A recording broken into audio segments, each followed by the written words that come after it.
The KTN crew had a date with Garissa Senator Mohamed Yussuf Haji at his Nairobi residence. The 78-year-old senator was born in Garissa on 23 December 1940. Haji joined the civil service in 1962, working as an assistant cashier in the District Commissioner's office, Garissa.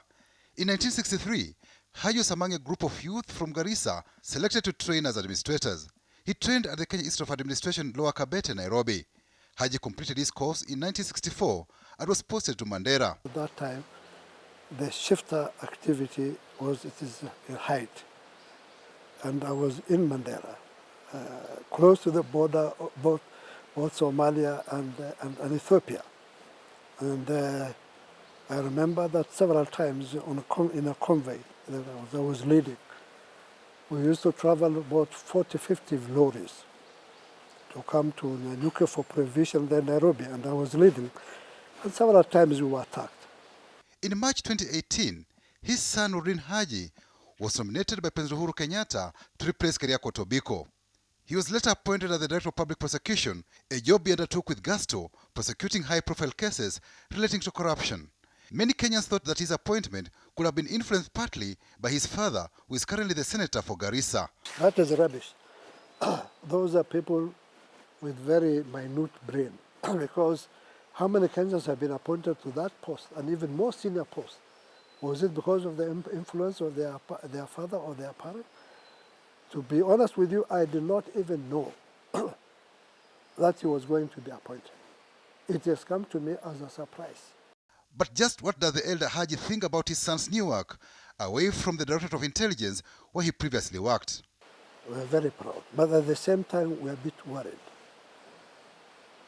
Because the work he's doing for his country will make many people his enemies.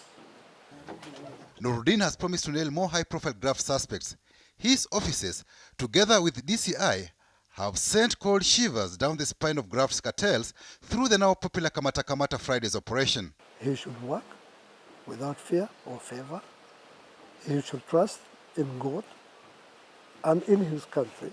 The elderly Haji is now serving his second term as senator. Haji joined politics upon his retirement and is now serving a fifth term as member of parliament. With his vast experience in both houses, what does he think about parliament? The previous parliament was composed of very mature and nationalistic people. But from the 10th parliament, when I was there, I have seen some change. A lot of young people have come. And it was very easy for them to be manipulated. You have heard of people being taken to court for a retreat, the tobacco case. Sibling rivalry between the Senate and National Assembly has seen members clash over roles. The senator has his reservations about the role of MP. I have been a minister, and I know how busy ministers can be, permanent secretaries can be. They are being summoned left and right to the National Assembly. Actually, the National Assembly is now playing the role of the executive, investigative. They have taken the job of the CID. Everything they want to investigate, and I think is because of wanting to gain out of those investigations. While serving as member of parliament, Haji also doubled up as a minister, working in the office of the president in both President Daniel Moi and Mwai Kibaki administrations. At one point, he served as defense minister, a role that saw him implement the invasion of Somalia by Kenya Defense Forces to flush out the terror group Al-Shabaab, which was then calling shots and causing mayhem in Kenya. That have costed me and my family, because most of the Somalis felt that because I'm a Somali, it is me who is sending the troops to Somalia. I'm very happy that today in Somalia there is a parliamentary system, there is a president, and the government. And this is as a result of the intervention by Kenya to Somalia. As an administrator, Haji rose from the rank of district officer to provincial commissioner, serving in various regions of the country.